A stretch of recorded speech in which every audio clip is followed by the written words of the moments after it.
Dress খুলছেন যে, আর খেলা দেখাবেন না? না, আমি আর খেলা দেখাবো না। আমার এখানে শেষ, স্কুল ছুটি হয়ে গেছে। আমার মেয়েকে আনতে যেতে হবে। কোন স্কুলে পড়ে আপনার মেয়ে? আমার মেয়ে গ্রিন ভিউ ইনস্টিটিউটে পড়ে। আরে বাহ, এ তো খুব দারুণ ব্যাপার। আমার মেয়েও তো স্কুলে পড়ে, কিন্তু ওই স্কুলে তো অনেক খরচা। আমরা চালাতেই তো হিমশিম খেয়ে যায়, কিন্তু আপনি এত খরচা বহন করেন কিভাবে? এই যে একটু আগে দেখলেন না, মানুষকে নেচে হাসিয়ে যে উপার্জনটুকু হয়, ওতেই খেয়ে না খেয়ে আমার মেয়ের স্কুলের ফিসটা হয়ে যায়।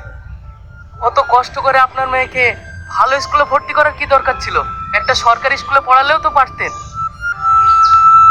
হ্যাঁ, দেখুন, মেয়েটাই আমার কলিজার টুকরা।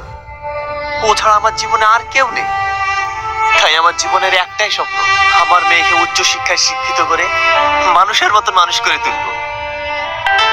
আরে দেখেছেন, আপনার সাথে কথা বলতে বলতে অনেক লেট হয়ে গেল। আসছি।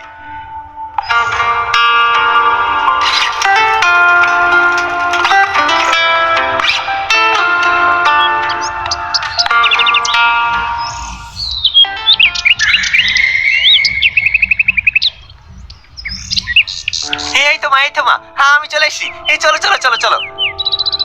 আব্বু, সবার মা বাবা কত তাড়াতাড়ি চলে আসে, তোমার রাস্তা এত লেট হয় কেন?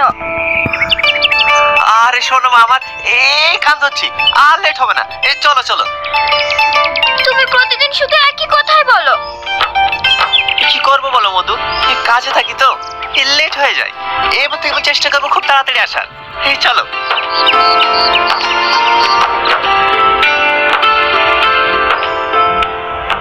আর একবার লাও মা, আর একবার।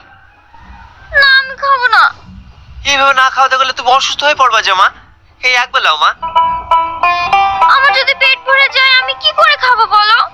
এটাই শেষ, কিন্তু আমি আর খেতে পারবো না। আচ্ছা মা, এটাই শেষ। এই নাও।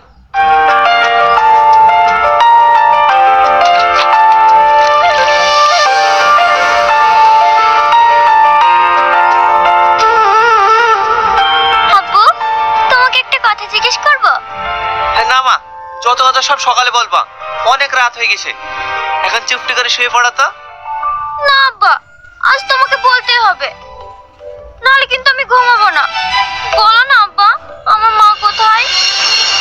ওসব শুনে কি হবে, অনেক রাত হয়ে গেছে, ঘুমাও। না, আমি ঘুমাবো না।